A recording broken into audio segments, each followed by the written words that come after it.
নমস্কার। নোটবন্দি ভারতবাসীর ড্রয়িং রুম থেকে চায়ের আড্ডা, রাজনীতি থেকে অর্থনীতি। গত 5 বছরে এটাই মনে হয় সবচেয়ে বহুল আলোচিত ইস্যু।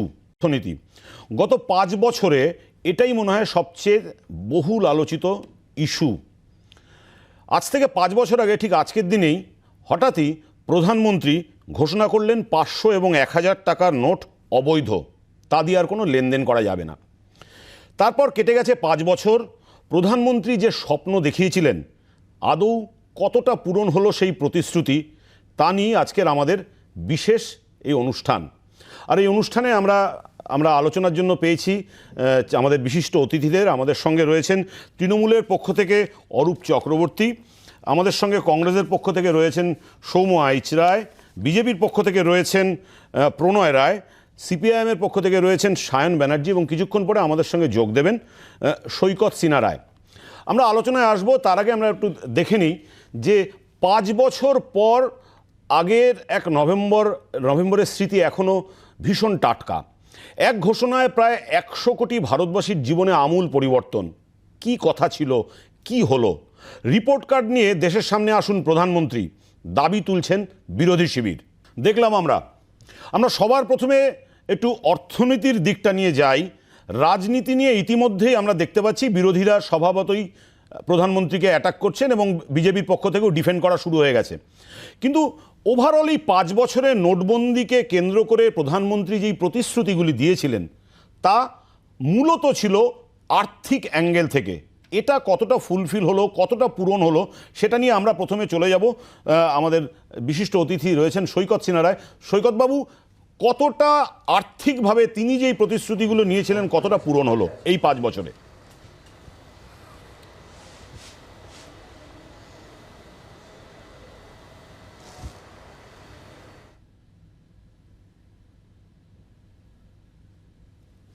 আমাদের সঙ্গে মনে হয় সৈকতবাবুর একটু প্রবলেম হচ্ছে। আমি এই জায়গাটা প্রণয়দাকে ধরতে চাইছি। প্রণয়দা, কি বলবেন, কতটা অ্যাচিভমেন্ট? প্রধানমন্ত্রী বলেছিলেন 50 দিনের সময়, 365 গুণন 5, এতদিন পার হয়ে গেছে।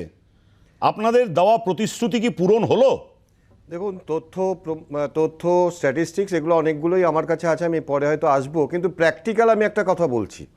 2016 সালের আগে মনে করুন আপনি 25 লক্ষ টাকা দিয়ে একটি ফ্ল্যাট কিনতে যাবেন, যে কোনো প্রমোটারের কাছে গেলেই সে বলতো 10 লাখ টাকা আপনাকে ক্যাশে দিতে হবে। আর আজকে আপনি 25 লাখ টাকার ফ্ল্যাট কিনতে যান, আপনি গিয়ে বলুন আমি 1 লাখ টাকা ক্যাশে দিতে চাই, প্রমোটার বলবে না, ক্যাশে আমি নিতে পারবো না। এইটা হচ্ছে ডিমনিটাইজেশন। আজকে আপনার বাড়িতে 40,000 টাকা আছে, 40,000 টাকা নিয়ে আপনি যে কোনো টিভির দোকানে যান, আপনি একটা টিভি কিনতে চান। আগে যেটা হতো যে আমি ট্যাক্স দেবো না, সেল ট্যাক্স দেবো না, ভ্যাট দেবো না, আপনি আমাকে কাঁচা রসিদ দিলে হবে, টিভিটা দিয়ে দিন। আজকে গিয়ে আপনি বলুন 40,000 টাকার ক্যাশ নিয়ে গিয়ে বলুন যে আমার জিএসটি দেবো না, আপনি আমাকে দিয়ে দিন। দোকানদার হাত জোর করে বলবে দাদা জিএসটি ছাড়া আমি দিতে পারবো না। এইটা হচ্ছে ডিমনিটাইজেশনের ফল। আজকে জিএসটি সাকসেস হতো না যদি না ডিমনিটাইজেশন হতো। আজকে জিএসটি নরেন্দ্র মোদী প্রথম আনেননি। জিএসটি অসীম দাশগুপ্ত যখন বামফ্রন্টের মন্ত্রী ছিলেন তিনি চেষ্টা করেছিলেন, কেন্দ্রীয় অর্থমন্ত্রী যখন প্রণব মুখার্জি ছিলেন তখন সাফল্য ব্যর্থতা নিয়ে আমরা পরে আলোচনা করছি। ওটার সাথে আমাদের যেটা মাথায় রাখতে লাগবে যে আপনি যেই বক্তব্যটা রাখলেন গ্রহণযোগ্য। এক ধরনের অর্থনীতিবিদ বলছেন যে ওভারঅল সামগ্রিক ভারতীয় অর্থনীতি ফর্মালাইজ হচ্ছে, ইনফর্মাল সেক্টর থেকে ফর্মালাইজ হচ্ছে এবং একই সঙ্গে লেনদেনে একটা স্বচ্ছতা আনছে। কিন্তু একই সঙ্গে এটাও মাথায় রাখতে লাগবে কি তার কতটা খেসারত দিল ভারতবাসী এবং ভারতীয় অর্থনীতি। অরূপ, কথা শুনে মনে হচ্ছে ওই ছোটবেলায় একটা ছেলে পরীক্ষায় পড়া শিখে যেত না, সবকিছুতেই গরুর রচনা লিখে আসতো। ওকে কুমির নিয়ে লিখতে বললো গরু নিয়ে লিখতো, ওকে জাহাজ নিয়ে লিখতে বললো গরু নিয়ে লিখতো। প্রণয়দার বক্তব্য শুনে আমার সেই কথা মনে হচ্ছে। আমি কয়েকটা ছোট্ট তথ্য দিচ্ছি, একদম বাস্তব অঙ্ক, যেটা রিজার্ভ ব্যাংকের তথ্য। আমাদের ডিমনিটাইজেশনের সময় কি বলা হয়েছিল? প্রথম বলা হয়েছিল কালো টাকা উদ্ধার হবে। দেশে নাকি 30% কালো টাকা, অর্থাৎ 500 এবং 1000 টাকায় 15.31 লক্ষ কোটি টাকা, 15.41 লক্ষ কোটি টাকা, যেটা 500 এবং 1000 টাকায় ছিল তার 30% নাকি কালো টাকা, অর্থাৎ প্রায় 4.5 লক্ষ কোটি টাকা নাকি উদ্ধার হবে। আমরা কি দেখলাম? অ্যাকচুয়ালি রিজার্ভ ব্যাংকের কাছে ফিরে এলো কত? 15.31 লক্ষ কোটি টাকা, অর্থাৎ প্রায় 99.17%, অর্থাৎ পুরো টাকাটাই যেটা বলা হচ্ছিল কালো টাকা, এটা ঘুরপথে সাদা হয়ে গেল ডিমনিটাইজেশন। দ্বিতীয়ত বলা হলো কি, বলা হলো ডিজিটাল লেনদেনে জোর দেওয়া হবে। বাস্তব কি বলছে, রিজার্ভ ব্যাংকের রেকর্ড বলছে যে 2016 সালের 8 তারিখে ডিমনিটাইজেশন অ্যানাউন্স হওয়ার আগে পর্যন্ত টোটাল মার্কেটে টাকার ট্রানজ্যাকশন ছিল 16.4 লক্ষ কোটি টাকা। আজকের দিনে দাঁড়িয়ে টোটাল মার্কেটে ট্রানজ্যাকশন হচ্ছে 24.2 লক্ষ কোটি টাকা। অর্থাৎ ডিজিটাল লেনদেন তো দূর, উল্টে আরো বেশি মার্কেটে ক্যাশ ফ্লো বেড়ে গেছে। আমাদের তথ্য নয়, রিজার্ভ ব্যাংকের তথ্য বলছে। এর মধ্যে কি হলো, এর মধ্যে যেটা আমরা দেখলাম, লাইনে দাঁড়াতে গিয়ে মানুষ মারা গেল, মানুষ নগদের অভাবে প্রায় 168 জন এই টিনিয়রে শুধু মারা গেল তাই নয়, সিএমআই এর রিপোর্ট বলছে নতুন করে বেকার সৃষ্টি হলো সারা দেশে, 1.5 কোটি বেকার সৃষ্টি হলো এর ফলে। কিন্তু হ্যাঁ, লাভ কি হয়, নিশ্চিতভাবে লাভ হয়েছে। কাদের লাভ হয়েছে প্রণয়দা একটু ঘুরিয়ে বলেছে। আসল লাভটা হয়েছে কাদের জানেন? এডিসিবি। কে এডিসিবি? আহমেদাবাদ ডিস্ট্রিক্ট কোঅপারেটিভ ব্যাংক, যার মাথায় চেয়ারম্যানের নাম অমিত শাহ, সারা ভারতবর্ষের মধ্যে রেকর্ড মুনাফা করেছে। 5 দিনে 749 কোটি টাকা তুলে নিয়েছে ব্ল্যাক মানি, কালো টাকা, ওই 500 আর 1000 টাকা এই সময় আমরা দেখেছি সম্পত্তি। আমাদের সঙ্গে ঠিক বিরোধী পক্ষের যারা আজকে আওয়াজ তুলেছেন ডিমনিটাইজেশনের ব্যর্থতাকে তুলে ধরার জন্য, সোনিয়া, আমরা দেখছি যে ইতিমধ্যেই কংগ্রেসের পক্ষ থেকে জোরদার বক্তব্য রাখা হচ্ছে যে ডিমনিটাইজেশন ম্যাসিভ ফেলিওর। কংগ্রেস কি বলছে সৌম্যদা? কংগ্রেসের বক্তব্য যে এই গোটা বিষয়টা কিন্তু মোদির একটা ফ্লপ শো। না, প্রথমে বলি যে দেখুন, অ্যারিস্টটলের একটা কথা খুব মনে পড়ে গেল যে উনি বলছেন যে বেশি কথা বলা যতই মূল্যবান হোক না কেন সেটা নির্বুদ্ধিতার লক্ষণ। এটা করে দেওয়ার জন্য করে দিয়েছে, তারপরে এখন দেশ খেসারত দিচ্ছে। আপনি প্রণয়কে জিজ্ঞাসা করুন যে ডিমনিটাইজেশনের পরে এই 46 বছরে সব থেকে বেশি বেকার ভারতবর্ষে, যে ভারতবর্ষের আমব্রেলাটা নষ্ট হয়ে গেল, আজকে ডিমনিটাইজেশনের ফলে ভারতবর্ষের সব থেকে বেশি, আপনি জানেন ক্ষুধার ইন্ডেক্সে এখন এই ভারতবর্ষ পাকিস্তান এবং বাংলাদেশেরও নিচে। মুশকিলটা হচ্ছে এদেরকে বলতে গেলে এখন এরা অন্য কথা বলছে, ভুলভাল উল্টোপাল্টা ঘুরিয়ে ঘাড়িয়ে কথা বলছে। আপনি বলুন না, এখন আপনি যদি মনে করেন যে বাবা মার সম্পত্তি, রেখে যাওয়ার সম্পত্তি বিক্রি করে ভাড়া বাড়িতে থাকা যদি বুদ্ধিমানের কাজ হয়, তাহলে এই মোদিনমিক্স আমি বুঝি না, এই ইকোনমিক্স আমি বুঝি না। যারা বোঝে তারা বোঝে। কিন্তু সায়ন, এখন ভারতবর্ষে এটাই চলছে। সমদা, এই সায়নের কাছে আমি যাবো যে এই যে ইস্যুটা যেটা তোলা হচ্ছে বিজেপির পক্ষ থেকে, যে ইকোনমিটা অনেকটা ফর্মালাইজ হচ্ছে, ঠিকই তো। আগে একটা রসিদ ছাড়া, সাদা রসিদ ছাড়া যে কোনো দোকানে জিনিসপত্র কিনতে পাওয়া যেত। এখন কিন্তু সচরাচর দেখা যায় না। যে প্রণয়দারা যে পয়েন্টটা তুলছে যে এখন কিন্তু স্বচ্ছতা অনেকটা এসছে, এটা কিন্তু অনস্বীকার্য। আমি তো এটাকে সমর্থন করছি। আমি প্রণয়দার কথা সমর্থন করে শুধু বলছি, তথাগত রায় যে বলেছেন অর্থের আদান প্রদানটা হয়েছে, ওটাও কি রসিদ আর জিএসটি কেটেই হয়েছে কি না, ওটাই একটু দেখবার বিষয়। আমি অন্য বিষয়ে আসছি। আমি বলছি উনি জিএসটির বিষয়ে চলে গেলেন। জিএসটির বিষয়ে মোদি বলেছিলেন, প্রধানমন্ত্রী বলেছিলেন বক্তৃতায়? না তো, উনি বলেছিলেন টেরোরিজমের কথা, উনি বলেছিলেন ব্ল্যাক মানির কথা, উনি বলেছিলেন হর্স ট্রেডিংয়ের কথা, উনি বলেছিলেন গোটাটা একটা স্বচ্ছতা আসবে। পরিষ্কার কথা, ব্ল্যাক মানি ফিরলো কি ফিরলো না, অরূপদা বলবার সময় বলছিলেন 99.30% টাকা যেটাকে বাতিল করা হয়েছিল তা ঘুরিয়ে ব্যাংকের কাছে চলে আসলো। তো এক নম্বর কথা, যেটা বাদ গেল সেটা কত? 10,000 কোটি টাকা। আচ্ছা, এবার যদি আমরা টেরোরিজমের দিকে তাকাই, টেরোরিজম কি থামলো? এক্ষুনি প্রতিবেদনে আমি দেখলাম যে এত কিছুর পরেও 2019 সালে বিশাল বড় জয় নিয়ে বিজেপি ফিরলো, এটা ঠিক তো।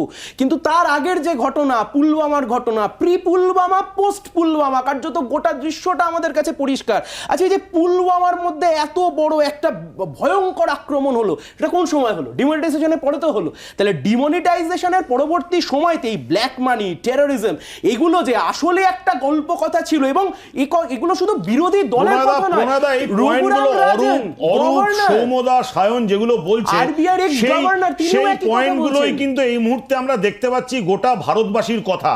শুধুমাত্র পলিটিক্যাল অপোজিশনই নয়, আমরা কিন্তু চায়ের দোকান থেকে শুরু করে যে কোনো কর্পোরেট সেক্টর, সব জায়গায় দাঁড়িয়ে প্রত্যেকের মুখে কিন্তু একটাই কথা, যেই 3টে মূল লক্ষ্য, যে টেরোরিজমকে আটকানো, টেরর ফান্ডিং বন্ধ করা, ব্ল্যাক মানিকে যাতে সিস্টেমে না ঢোকে সেটাকে আটকানো, এবং সর্বোপরি গোটা দেশের অর্থ ব্যবস্থাটাকে একটা স্ট্রাকচারাল ফরম্যাটের মধ্যে আনা। এই লক্ষ্যগুলো কি আদৌ পূরণ করতে পারলো? আচ্ছা, কাশ্মীরে সেনাবাহিনীর উপর কেউ পাথর ছুটছে, লাস্ট কবে দেখেছিলেন মনে আছে? দ্বিতীয় হচ্ছে, আমি জিএসটির কথাটা এই কারণে বললাম যে একটা প্যারালাল অর্থনীতি যদি চলতে থাকে তাহলে জিএসটি সাকসেস হবে না। জিএসটি সাকসেস আজকে এই কারণেই হয়েছে যে আমরা ওই প্যারালাল অর্থনীতিটাকে, আমরা যে ক্যাশটাকে সেটাকে অ্যারেস্ট করতে পেরেছি, সেই জন্য জিএসটি আজকে সাকসেস হয়েছে। স্বাধীনতার এত বছর পরে যেখানে আমাদের দেশে 130 কোটি জনসংখ্যায় ট্যাক্স পেয়ার ছিল 5 কোটি, আর আজকে সেই ট্যাক্স পেয়ারের সংখ্যা প্রায় 10 কোটি, ডবল হয়েছে। আজকে যে কথা বলছিল সমস্ত টাকাই ব্যাংকে গেছে, হ্যাঁ সমস্ত টাকাই ব্যাংকে গেছে, আমরা তো এটাই চাচ্ছিলাম যে সমস্ত টাকাই ব্যাংকে জমা হোক। যারা ইনকাম করেছে তারা ট্যাক্স দিক, যারা ইনকাম করেছে তারা ট্যাক্স দিক, আর যারা অবৈধভাবে ইনকাম করেছে তারা যখন ট্যাক্স দিতে বাধ্য হচ্ছে, ট্যাক্স পেয়ারের সংখ্যা যখন 5 কোটি থেকে 10 কোটি হচ্ছে, এটাই তো আমরা চাচ্ছিলাম। আপনি কি দেখেছেন 2 কোটি টাকা দিয়ে কেউ ছবি কিনছে? সুদীপ্ত সেনের মতো লোকেরা 2 কোটি টাকা ক্যাশ দিয়ে ছবি কিনছে, এই জিনিস কি দেখতে পাচ্ছেন? আরে সায়ন, তোমরা চিৎকার করছো কেন? আমি যে কথাটা বলছি একটু শোনো। আপনারা বলেছিলেন তো 50 দিন প্রধানমন্ত্রী যদি ভুল প্রমাণিত হয় ওনাকে নাকি জ্বালিয়ে দেওয়া হবে। আমরা বলছি জ্বালাতে হবে না, উনি যে হারে দেশের মানুষকে জ্বালাচ্ছেন ওনার বিদায় আসন্ন। আমরা বলছি ভারতবর্ষের সংবিধান বেঁচে থাকবার অধিকার দিয়েছে, জ্বালাতে হবে না, ওনাকে শুধু বিদায় দিলেই ভারতবর্ষের মানুষের সুদিন মানে দুর্দিন আবার ফিরবে। সায়ন, প্রণাদা আমাদের আলোচনা রীতিমতো জমে উঠেছে। সত্যি আমরা কিছু সত্যি আমাদের ডিসকাশন কিন্তু মনোজ্ঞ হচ্ছে, একটা পয়েন্ট পাচ্ছি। সত্যি প্রণাদা, সত্যি আমরা এমন কিছু ইস্যু উঠে আসছে যেগুলো আমাদের সঙ্গে ইতিমধ্যেই যোগ দিয়েছেন বিশিষ্ট অর্থনীতিবিদ সৈকত সিনহা রায়, আমরা তার কাছেও যাব। এই পয়েন্টগুলো নিয়ে আমরা ডিটেলে আলোচনা করব যে সত্যি যে আমাদের ইনফর্মাল ইকোনমি থেকে ইকোনমি কতটা ফর্মাল হলো, কতটা আমরা জব গ্রোথ দিতে পারলাম, কতটা আমরা জিডিপি বাড়াতে পারলাম, এই সামগ্রিক আলোচনাও আসবে। কিন্তু তার মাঝখানে আমাদের একটা বিজ্ঞাপনের বিরতি নিতেই হচ্ছে।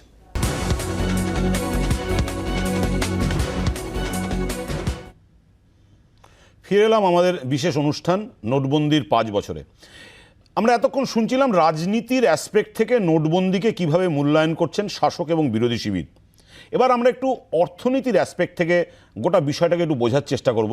আমরা চলে যাব একটু সৈকত বাবুর কাছে। সৈকত বাবু, নোটবন্দি বা ডিমনিটাইজেশনের এই মুহূর্তে দাঁড়িয়ে 5 বছর কেটে গেছে, সামগ্রিকভাবে আপনি কিভাবে মূল্যায়ন করবেন?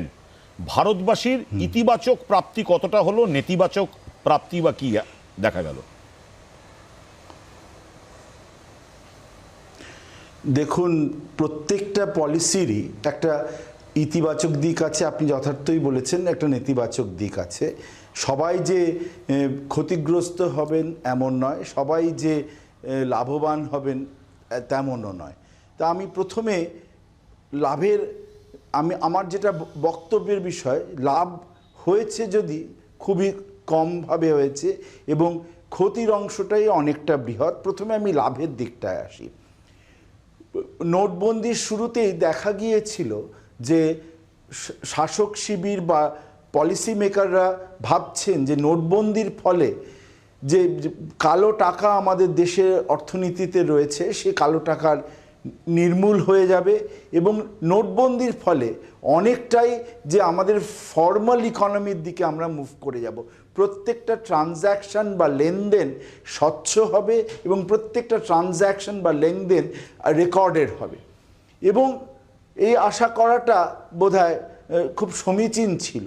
কিন্তু দেখা যাচ্ছে যে হয়েছে কিছু ট্রানজ্যাকশন নিশ্চয়ই ফর্মাল হয়েছে, ফর্মালাইজড হয়েছে, কিন্তু ভারতবর্ষের মতন একটি অর্থনীতিতে যেখানে 76% লোক ইনফর্মাল সেক্টরে আছে এবং প্রায় 90% লোক অসংগঠিত ক্ষেত্রে আছে, আনঅর্গানাইজ সেক্টরে আছে এবং একটা খুব গ্রে এরিয়া আছে যারা ইনফর্মাল এবং আনঅর্গানাইজড, তাদের নিয়ে দেখলে তারা কিন্তু যে খুব একটা ক্ষতিগ্রস্ত লাভবান হয়েছে আমি বলতে পারবো না। কেন লাভবান হননি এবং লাভের অংশটা তাদের কাছে একেবারেই গিয়ে পৌঁছয়নি এটা বলতে আমার কোনো দ্বিধা নেই। আমার যেটা মনে হয় যে এই ইনফর্মালাইজেশনকে যদি আমার সরিয়ে দিতে হয় বা ফর্মাল ট্রানজ্যাকশনকে যদি আমার নিয়ে আসতে হয়, তাহলে প্রাথমিকভাবে যেটা দরকার ছিল নোটবন্দির আগে যে প্রত্যেকটা মানুষ ফিনান্সিয়ালি ইনক্লুসিভ কিনা, সেটা দেখা, প্রত্যেকটা মানুষের সৈকতবাবুর শাসক দলের পক্ষ থেকে সৈকতবাবুর শাসক দলের পক্ষ থেকে দুটো তিনটে সাধারণ মানুষের বোঝার জন্য দুটো তিনটে দাবি করা হচ্ছে। আপনি কি এগুলোর মধ্যে কোনো সারবত্তা খুঁজে পান? নাম্বার ওয়ান, বলা হচ্ছে সামগ্রিকভাবে অর্থনীতিতে স্বচ্ছতা এসেছে। নাম্বার টু, যেহেতু স্বচ্ছতা এসেছে তার জন্য দেশের কর সংগ্রহের পরিমাণ বেড়েছে। এবং 3 নম্বর, লেনদেনকে অনেকটা অর্গানাইজ করা গেছে। এই তিনটে যুক্তি কতটা গ্রহণযোগ্য?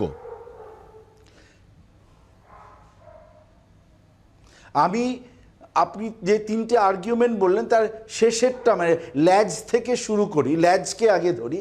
হ্যাঁ, আমি ধরবো যে অনেকটাই ট্রানজ্যাকশন আমরা হয়তো অর্গানাইজ করতে পেরেছি, কিন্তু আমি যেটা বলছিলাম যে ফর্মালাইজ যেহেতু আমরা করিনি, ফিনান্সিয়াল ইনক্লুসিভনেস বা প্রত্যেকটা মানুষের ব্যাংক অ্যাকাউন্ট নেই, তাহলে আমি যে প্রত্যেকটা মানুষ, আমি ফিনান্সিয়ালি লিটারেট নই, আমি স্বাক্ষর নই যে আমি আমার ফিনান্সিয়াল ট্রানজ্যাকশন করব কি করে, আমি অনলাইন ট্রানজ্যাকশন করতে সমর্থ নই।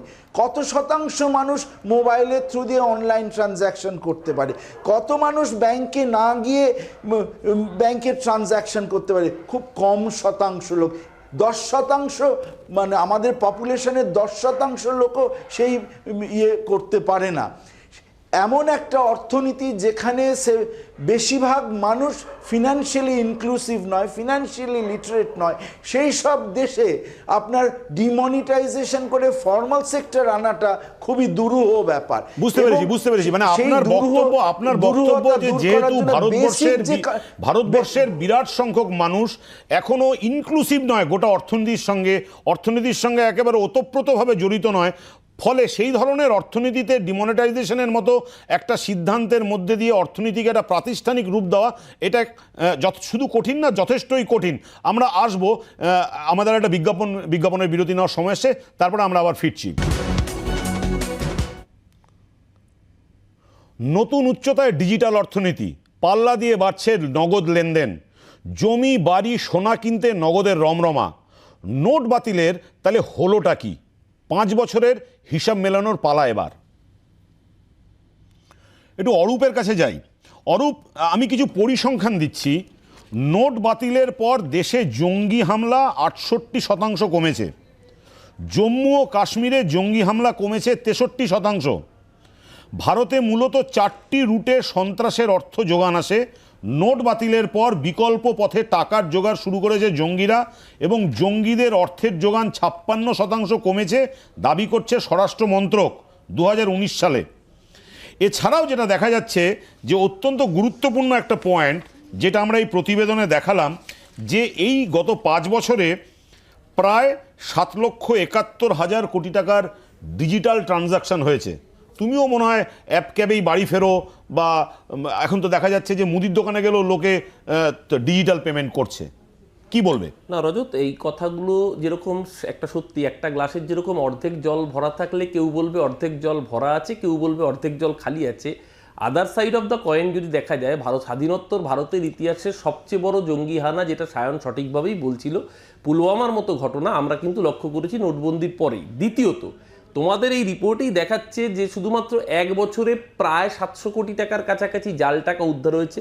2016 থেকে 2021 এই 3 ইয়ারটা যদি দেখি, প্রায় 3,500 কোটি টাকা জাল টাকা উদ্ধার হয়েছে। আমরা কি শুনেছিলাম? আমরা তো বলছিলাম 2000 টাকার নোট জাল করা যাবে না। আমরা তো শুনলাম 2000 টাকার নোটে নাকি ন্যানো জিপিএস চিপ লাগানো থাকবে, এইরকম প্রচারও ভক্তবৃন্দের থেকে আমরা শুনেছিলাম। তো এই প্রচারের ঢক্কানি না, আসলে যেই কটা উদ্দেশ্যকে সামনে রেখে নোটবন্দি করা হয়েছিল, এক হচ্ছে কালো টাকার যোগান বন্ধ করা। আমরা দেখলাম পুরো 99 প্রধানমন্ত্রী তো ক্লেম করছেন যে বিদেশে সঞ্চিত কালো টাকার পরিমাণ কমছে। আমি আসছি বিদেশে সঞ্চিত কালো টাকার পরিমাণ কমছে কি কমছে আমরা জানি না, কিন্তু দেশে যে কালো টাকা ছিল সেই টাকা, অর্থাৎ সেটা সরকারই বলেছিল 30% কালো টাকা 500 এবং 1000 টাকায় ঘুরে বেড়াচ্ছে, সেই টাকাটা সাদা হয়ে কাদের ঘরে ঢুকলো দেশের মানুষ এটা জানতে পারলো না। আসলে নোটবন্দির যে কটা উদ্দেশ্যকে সামনে পোর্ট্রে করা হয়েছিল, সব কটা উদ্দেশ্যই যখন ব্যর্থ হয়ে যায়, আমার নরেন্দ্র মোদীর ওই কথাটাই মনে পড়ছে যে give me 50 days, burn me alive if I am রং। আমরা নরেন্দ্র মোদীকে জ্বালানোর কথা বলছি না, কিন্তু দেশের মানুষকে উনি যে যন্ত্রণায় জ্বালাচ্ছেন, দেশের মানুষ তারা প্রতিজ্ঞাবদ্ধ হয়েছেন 2024-এ ঘাড় ধাক্কা প্রণয়দা, দেওয়ার জন্য। প্রণয়দা। বাংলা তাকে পথ দেখিয়েছে, সারা দেশ। প্রণয়দা। আর সবচেয়ে বড় কথা, প্রণয়দা, আমি জাস্ট সাম আপ করিনি, জাস্ট আমাকে 1 মিনিট সময় দাও। নরেন্দ্র মোদী বিল আনেন, যার জন্য বিল আনেন, নোটবন্দি করেছেন, দেশের মানুষ রাস্তায় নেমেছে। কৃষকের জন্য বিল এনেছেন, কৃষক রাস্তায় নেমেছে। ব্যাংকের জন্য এফআরডিআই করেছেন, ব্যাংকের কর্মীরা রাস্তায় নেমেছেন। যাদের জন্য এলআইসির জন্য বিল আনছেন, এলআইসির কর্মীরা রাস্তায় নামছেন। নরেন্দ্র মোদী বিল আনেন শুধুমাত্র দেশি বিদেশি পুঁজিপতির দালালির জন্য অথবা বিজেপি পার্টি ফান্ড বাড়ানোর জন্য। যাদের জন্য বিল আনেন তারাই রাস্তায় নামে। প্রণয়দা, সারা ভারতবর্ষের মানুষ প্রণয়দা। এদের চরিত্রটা বুঝে গিয়েছে। প্রণয়দা কিছু বলবেন? দেখুন, এতক্ষণ সবাই বলেছে, আমি কিন্তু কোনো কথা বলিনি। আশা করবো এই ভদ্রতাটা এখানে মেনটেন হবে। দ্বিতীয় হচ্ছে, আজকে তো 1:3 প্যানেলটা, তো আত্মপক্ষ সমর্থনের সময়টা দিতে হবে। প্রথম তো হচ্ছে যে এর আগে যিনি অর্থনীতিবিদ বলছেন, যথার্থই বলছিলেন যে আমাদের দেশের যে জনসংখ্যা, সেই জনসংখ্যার মধ্যে সবাই যেই আর্থিকভাবে এই জায়গায় আছে সেটাকে আমরা ইনশিওর করতে পেরেছি। দেখুন, 2016 সালে ডিমনিটাইজেশনের আগেও 2014 সালে নরেন্দ্র মোদী ক্ষমতায় আসার পরেই একটা সিদ্ধান্ত নিয়েছিলেন, সেটা হচ্ছে জনধন যোজনার অ্যাকাউন্টে অ্যাকাউন্ট খোলা। যাদের অ্যাকাউন্ট নেই তাদেরকে জিরো ব্যালেন্সে অ্যাকাউন্ট খোলা।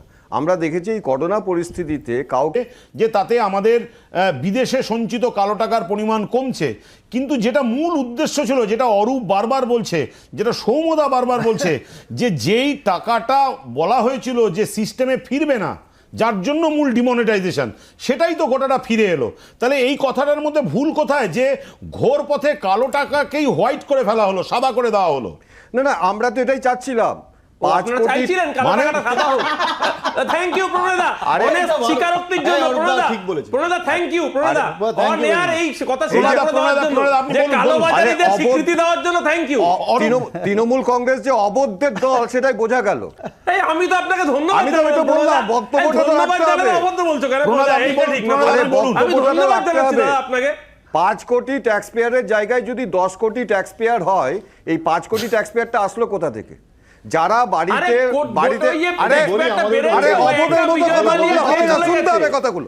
অসভ্যের মতো কথা বলে। আজকে জানি আপনি রেগে যাওয়ার দিন, রেগে যাবেন না প্লিজ, প্লিজ মাথা ঠান্ডা রাখুন। প্রণয়দা, আপনি বলুন, আপনি বলুন প্রণয়দা। ডিফেন্ড করতে হচ্ছে যেটা আপনার যুক্তি নেই, তার জন্য রেগে যাবেন না প্রণয়দা, প্লিজ। আমার বলতে দিন ভাই। আরে এ কি হচ্ছে, এটা প্যানেলে এটা কি হচ্ছে? আপনি বলুন না প্রণয়দা, 5 কোটি থেকে 10 কোটি ট্যাক্স পেয়ার হলো, কিন্তু আমার যেটা মেন পয়েন্ট, পালিয়ে গেল। আরে লজিকটা তো শুনতে হবে, লজিকটা তো শুনতে হবে। নিরব মোদি নিয়ে গেছে ওয়ালেটে করে। আরে লজিকটা তো শুনতে হবে। লজিক নীরব মোদি নিয়ে গেছে। ওই 2 কোটি টাকা দিয়ে কেউ ছবি কেনেনি।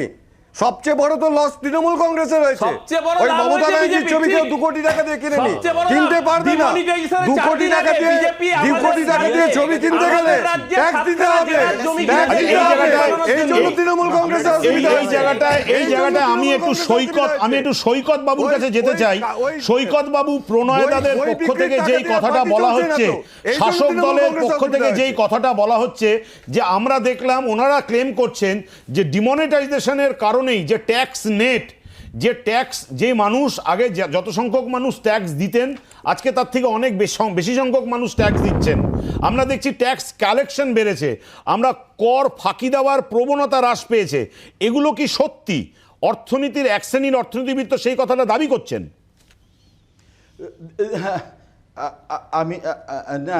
আমি একেবারে ওনার পরিসংখ্যান মেনেই বলছি যে কর ফাঁকি দেওয়ার প্রবণতা মানুষের শুধু ডিমনিটাইজেশনের পর থেকেই কমেনি।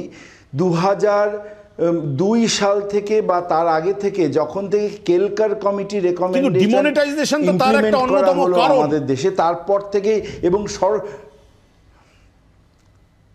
না শুনুন, তারপরে যখন থেকে আপনার সরলীকৃত করা হলো ট্যাক্স পেমেন্ট সিস্টেমকে, তখন থেকে কিন্তু ট্যাক্স বেস অনেকটা বেড়েছে। 2016 পর থেকে যদি ট্যাক্স বেস বেড়ে থাকে বা ট্যাক্স ইনকাম যদি বেড়ে থাকে, সেটা কিন্তু ইনডাইরেক্ট ট্যাক্সের জন্য অনেকটা বেশি বেড়েছে, জিএসটি কালেকশনের ফলে কিন্তু অনেকটা বেড়েছে। কিন্তু প্রণয়বাবুরা একটা জিনিস বলতে পারছেন না, যে অনলাইন ডিজিটাল ট্রানজ্যাকশন বেড়েছে। ডিজিটাল ট্রানজ্যাকশনের সঙ্গে সঙ্গে কত গুণ ডিজিটাল ফ্রড বেড়ে গেছে, এবং তার কোনো সিস্টেম নেই আটকানোর আমাদের দেশে। এইটা কিন্তু বলতে পারছেন না।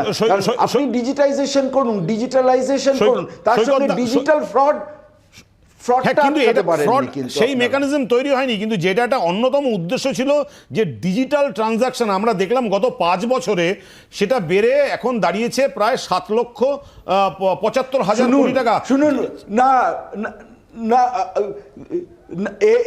না না, এর মধ্যে যদি আপনি দেখেন লাস্ট 2 বছরে ডিজিটাল ট্রানজাকশন বেড়েছে, কারণ লাস্ট 2 বছরে সমস্ত ক্রয় বিক্রয় অনলাইন হয়েছে, কারণ মানুষ বাড়ি থেকে বেরোতে পারেননি, মার্কেট ফাংশনিং নয়, যেটুকুন ট্রানজাকশন হয়েছে তার মানে অনলাইন। আপনি বলতে চাইছেন যে ইকোনমিকে নরমাল জায়গায় ফিরে তার মানে আসতে দিন। সৈকত বাবু আপনি বলতে চাইছেন যে ডিজিটাল ট্রানজাকশন বাড়ার পেছনে শাসক দল যে দাবিটা করছে তা অনেকটাই ফাঁপা, কারণ লকডাউনের বাজারে লেনদেন, ক্যাশে লেনদেনটা কমে যাওয়ার কারণে ডিজিটাল লেনদেনটা বেড়েছে। একদম, আমরা আসবো, আমরা একদম, আলোচনাটায় ফিরবো। একদম, আমাদের এখানে একটা একদম, বিজ্ঞাপনের বিরতি নিতেই হচ্ছে, আলোচনা জমে উঠেছে। বিজ্ঞাপনের বিরতির পর আমরা আবার ফিরছি। ফিরে এলাম আমাদের বিশেষ শো নোটবন্দির 5 বছর অনুষ্ঠানে। আমি একটু সৌম্যদার কাছে এই জায়গায় যেতে চাই যে সৌম্যদা, আপনারা যেটা বলছেন যে গেল রব উঠেছিল 5 বছর আগে, তারপরও আপনারা লাগাতার বলে যাচ্ছেন, কিন্তু কোথায় এই মুহূর্তে দাঁড়িয়ে IMF থেকে শুরু করে সবাই তো বলছে যে one of the fastest growing economy Bharat. আপনি 5 বছর আগে পরীক্ষা দিয়েছেন, তা পরীক্ষার ফলটা তো দেখবেন। আমরা তো ফলে বিশ্বাস করি, ফল যেটা দেখতে পাচ্ছি সেটাই। ধরুন 15 বছরে, গত 15 বছরের সব থেকে কম ফার্ম ইনকাম গ্রোথ রেজাল্ট, এটা আপনাকে মানতে হবে। এটা আমার ডেটা নয়, কংগ্রেসের ডেটা নয়। আপনি নিউ ইনভেস্টমেন্ট গত 7 বছরে সব থেকে কম। আপনি দেখুন সব FDI, ফরেন ডাইরেক্ট ইনভেস্টমেন্ট কম। এই জায়গায় দাঁড়িয়ে বলছে, একটু আগে প্রণয় একটা কথা বলছেন, আমার খুব ভালো লাগছিল কথা শুনে, যে প্রচুর নাকি অর্থনীতির উন্নতি হচ্ছে। তাই এতই যদি অর্থনীতির উন্নতি হয়, তাহলে গত 3 বছরে প্রায় 10,000 কোটি টাকা এশিয়ান ডেভেলপমেন্ট ব্যাংক থেকে ঋণ নিতে হয়েছে। রিজার্ভ ব্যাংক থেকে গত 3 বছরে 3.5 লক্ষ কোটি টাকা ঋণ নিতে হয়েছে।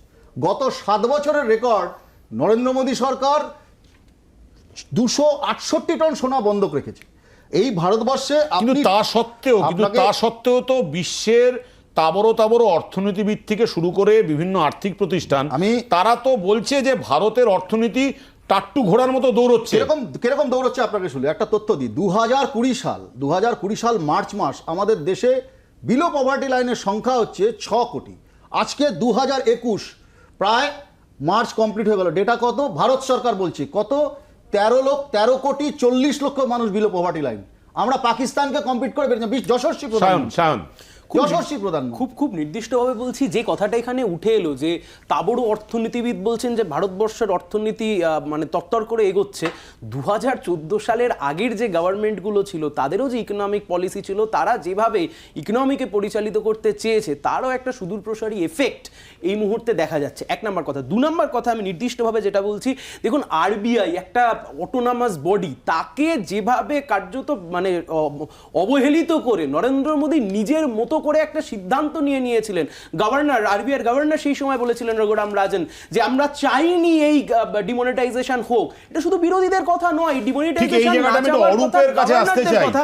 আমি শুধু একটাই কথা বলছি, যারা বলেছিল 370 এর ফলে কাশ্মীরে জমি কিনতে পারবো, সেই সরকারের আমলে জমি কেনা তো কাশ্মীরে ছেড়ে দিন, মানুষের ক্রয় ক্ষমতা কমে যাচ্ছে। এই জায়গাটা আমি অরূপের কাছে আসতে চাই। অরূপ, ডিমনিটাইজেশনের পর 5 বছর কেটে গেছে, আমরা যদি বিজেপির পলিটিক্যাল স্ট্রাইক রেট দেখি, বিরোধীরা যতটা ডিমনিটাইজেশনকে ক্রিটিসাইজ করছে সেই অ্যাসপেক্ট থেকে, তাহলে কিন্তু বিজেপির স্ট্রাইক রেট অতটা ভালো হওয়ার উচিত ছিল না।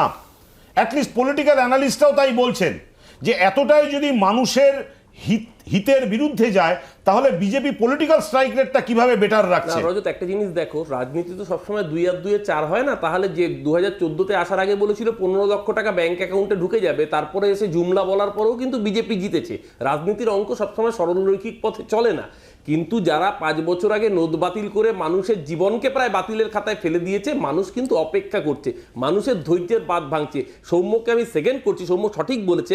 45 বছরে দেশের সর্বোচ্চ বেকারত্ব, 70 বছরে দেশের অর্থনীতির অবস্থা সবচেয়ে খারাপ। আমরা বলছি না, আমাদের সময় একদম শেষ। অরূপ, আমাদের সময় একদম শেষ হয়ে গেছে। প্রণয় দা, আপনি 30 সেকেন্ড পাবেন। না, অরূপ যে কথাটা বলছে, এই নির্বাচনের আগে এ রাজ্যের মাননীয় মুখ্যমন্ত্রী কি বলেছিলেন যে পেট্রোল ডিজেলের দাম কমাতে হবে, রাস্তায় নেমেছিলেন। আরে আবার গরু রচনা আরে, কেন? আরে, আরে, এটা কি হচ্ছে কি? নোটবন্দি এটা কি হচ্ছে কি? অন্য আলোচনায় চলে যাচ্ছেন, নোটবন্দি ছাড়া অন্য পার্লামেন্টের মতো অন্য হচ্ছে। অন্য আলোচনায় চলে সেটা যাচ্ছেন। অন্যদিন হবে। প্রণয়দা, আপনি কি মনে করেন যে নোটবন্দি 5 বছর পর ভারতবাসীকে একটা সমৃদ্ধ ভারত উপহার দিতে পেরেছে? আরে আমি যেটা বলতে চাচ্ছি সেটা তো বলতে দিতে হবে। আপনারা যে প্যানেলটা তৈরি করেছেন 1:4 প্যানেল তৈরি করেছেন, তারপর প্রণয়দা, আমাদের সময় খুব শেষ হয়েছে। 30 সেকেন্ড আপনি আপনার সময় দিচ্ছেন, বক্তব্যটা তার মধ্যে বলুন, প্রণয়দা। বলছেন আমার বলার দরকার নেই, আমার বলার দরকার নেই। আপনারা যে প্যানেল তৈরি করেছেন সেই মতো আপনারা প্রোগ্রাম করুন। বলো বলো 30 সেকেন্ড সময় দিচ্ছেন, তার মধ্যে কেন বলুন বলছেন? বলুন বলুন দাদা বলুন। বলো প্রণত বলো বলো। যে কথাটা বলা হচ্ছে যে মানুষকে রিলিফ দেওয়ার, তা আজকে যখন বলা হচ্ছে পেট্রোলিয়াম পণ্যের দাম যখন আজকে মধ্যপ্রদেশে যদি 90 টাকা লিটার তেল পাওয়া যায়, পশ্চিমবঙ্গে কেন 109 টাকা লিটার কিনতে হবে? এটা তো বলতে হবে। কিনতে হচ্ছে এই কারণে রাজ্য সরকার ভাবছে ভ্যাটটাকে কমালে আমার যে প্রণয়দা, অর্থনীতি আমরা আছে, অন্যদিন এই আমার আলোচনায় যে আসবো, আমাদের income আছে, demonetization নিয়ে আলোচনা, আমরা আলোচনা শেষ করব। না, না, ঠিক শেষ আলোচনাটা করার আগে এখানেই। আমরা একটু আলোচনাটা সৈকতদার কাছে এখানেই। যেতে চাই। সৈকত বাবু, ফাইনাল নোটটা আপনার থেকে নিচ্ছি। ডিমনিটাইজেশন 5 বছর পর ভারত কি পেল কি পেল না, কতটা সমৃদ্ধ হলো বা আদৌ হলো কিনা? সমৃদ্ধির কথা যদি বলেন, সমৃদ্ধ একেবারেই হয়নি। কারণ আমি দেখতে পাচ্ছি যে কোথাও ভারতবর্ষের কোনো সবুজ আলো আমরা দেখতে পাচ্ছি না। অর্থনীতি চাকা নিচের দিকে নামছে, লকডাউনের পরে আরও সেটা নেমেছে। এই জায়গা থেকে এই আমাদের সময় একদম শেষ, আমাদের সময় একদম শেষ। এই জায়গা থেকে শুধু আমরা এভাবেই কনক্লুড করতে পারি যে 5 বছর আগে আমাদের নোটবন্দির প্রাক্কালে যে স্বপ্ন আমাদের দেখানো হয়েছিল, সেই স্বপ্ন কিন্তু সম্পূর্ণ সফল হয়েছে। এটা এই মুহূর্তে দাঁড়িয়ে খুব বড় আশাবাদী লোকও কিন্তু এই মুহূর্তে দাঁড়িয়ে সেটা ক্লেম করতে পারবেন না। আমাদের অনুষ্ঠানে আমাদের সঙ্গে থাকার জন্য আপনাদের অসংখ্য ধন্যবাদ। এখন নিউজ দেখুন আপনার সময় মতো, আপনার হাতের মুঠোয়, রাজ্য দেশ দুনিয়া। ডাউনলোড করুন জি 24 ঘন্টা অ্যাপ। এক ক্লিকেই পান সব আপডেট।